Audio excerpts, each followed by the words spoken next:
But I must be going. Why? Because I'm following a white rabbit. So we're at day 13. Lucky number 13. We're recapping today, which is a good thing because I'm tired.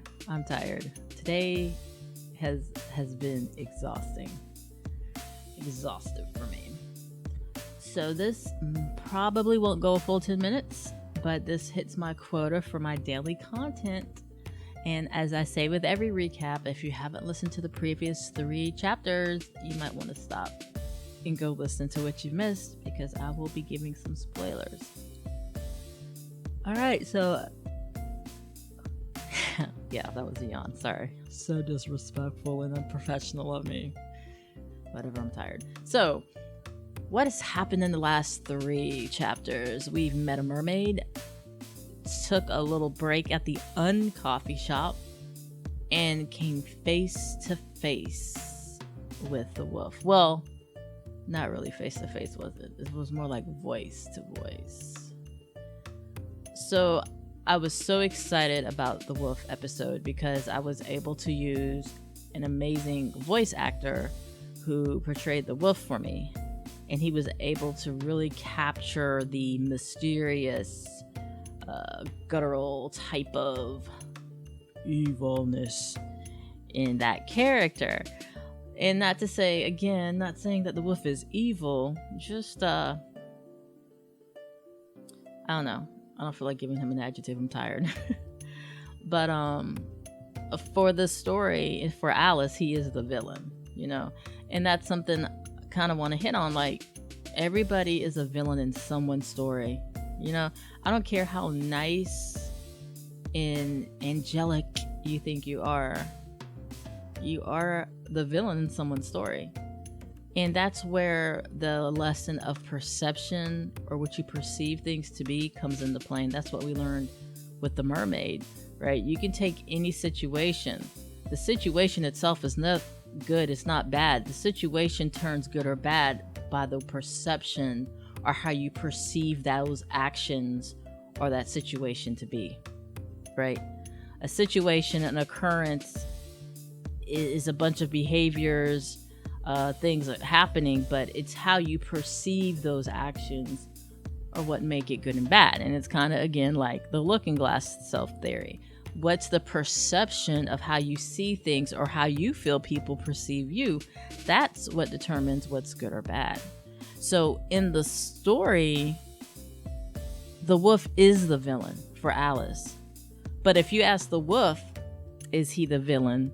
He most likely will say no.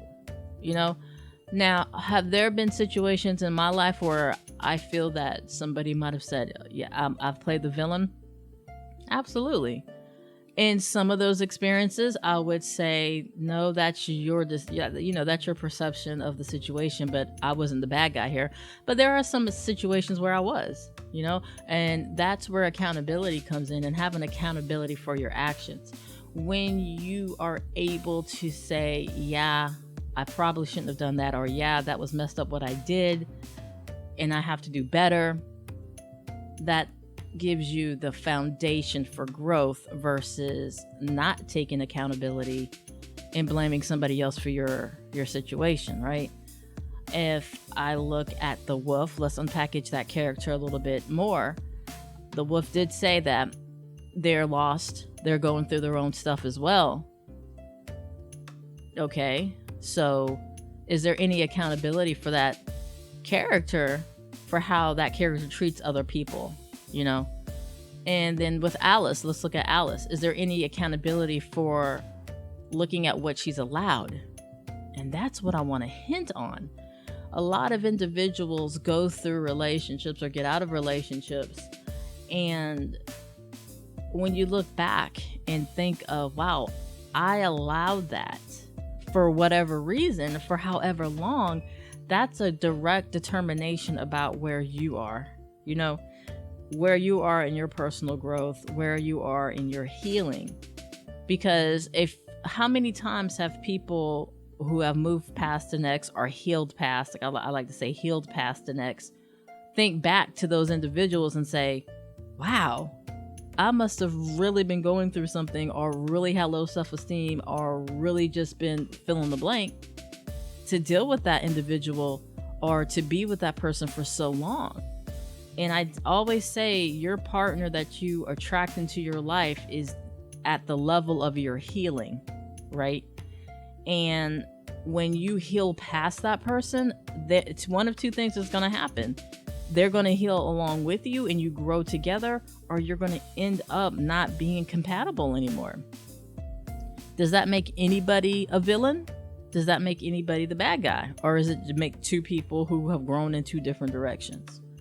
So when you look at the storyline that we're looking at with Alice and the wolf, it's a situation of, hey, if Alice does perceive the wolf as the villain, the question would be why? So when you look at your own life and relationships, you have to ask yourself, why do I perceive that person that way? Is it because of what they did, what they said? Their behaviors do not fit what I would call healthy or lovable, right? Think about it. People use the term love so often, but then when you look at the behaviors in the relationship, it's like, is it really? Because would you treat somebody you love like that?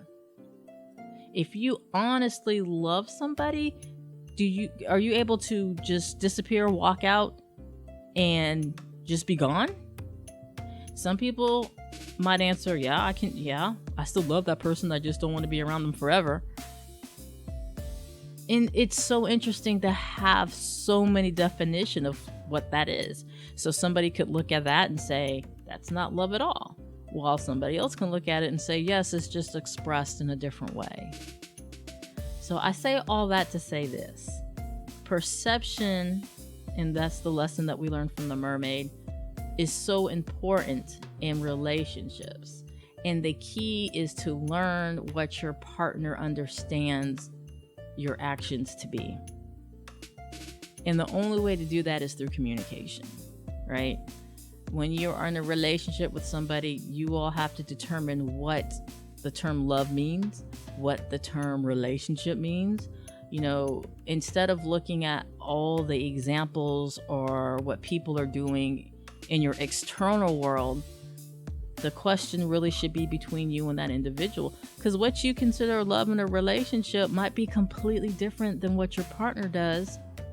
And as you move in journey with that individual, you all might start going into separate ways, and then somebody ends up being the villain, right?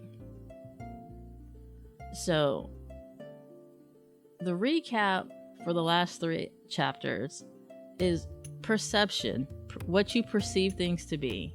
If you are in a relationship, make sure there's an understanding on what those things are, right?